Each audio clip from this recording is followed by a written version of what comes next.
Luke 21. And he looked up and saw the rich men casting their gifts into the treasury. And he saw also a certain poor widow casting in thither 2 mites. And he said, Of a truth I say unto you, that this poor widow hath cast in more than they all. For all these have of their abundance cast into the offerings of God. But she of her penury hath cast in all the living that she had.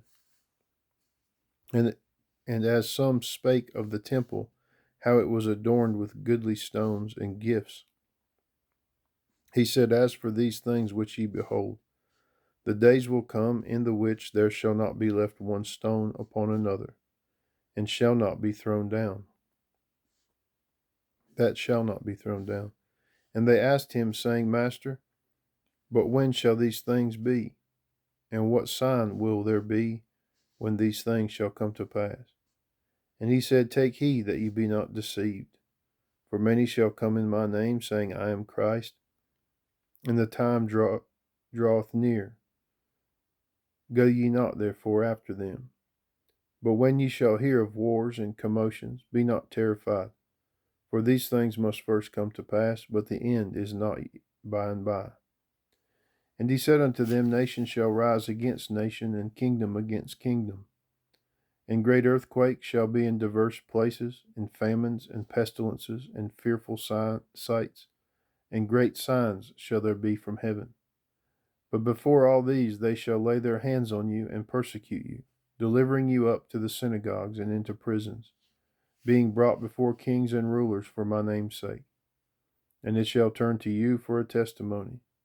Settle it therefore in your hearts, not to meditate before what ye shall answer. For I will give you a mouth and wisdom, which all your adversaries shall not be able to gainsay nor resist.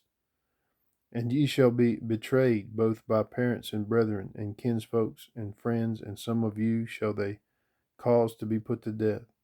And ye shall be hated of all men for my name's sake. But there shall not an hair of your head perish. In your patience possess ye your souls. And when ye see Jerusalem compassed with armies, then know that the desolation thereof is nigh. Then let them which are in Judea flee to the mountains, and let them which are in the midst of it depart out, and let not them that are in the countries enter in thereinto. For these be the days of vengeance, that all things which are written may be fulfilled. But woe unto them that are with child, and to them that give suck in those days, for there shall be great distress in the land, and wrath upon this people. And when they shall fall, by the edge of the sword, and shall be led away captive into all nations, and Jerusalem shall be trodden down of the Gentiles, until the times of the Gentiles be fulfilled. And there shall be signs in the sun, and in the moon, and in the stars, and upon the earth distress of nations, with perplexity, the sea and the waves roaring, men's hearts failing them for fear, and for looking after those things which are coming on the earth, for the powers of heaven shall be shaken. And then shall they see the Son of Man coming in a cloud with power and great glory. And when these things begin to come to pass, then look up and lift up your heads, for your redemption draweth nigh. And he spake to them a parable. Behold, the fig tree and all the trees, when they now shoot forth, ye see and know of your own selves that summer is now nigh at hand. So likewise, when ye see these things come to pass, know ye that the kingdom of God is nigh at hand. Verily I say unto you, this generation shall not pass away till all be fulfilled.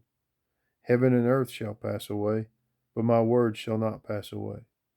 And take heed to yourselves, lest at any time your hearts be overcharged with surfeiting and drunkenness and cares of this life, and so that day come upon you unawares.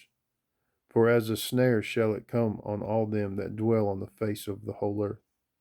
Watch ye therefore, and pray always, that ye may be accounted worthy to escape all these things that shall come to pass, and to stand before the Son of Man. And in the daytime he was teaching in the temple, and at night he went out and abode in the mount that is called the Mount of Olives. And all the people came early in the morning to him in the temple for to hear him.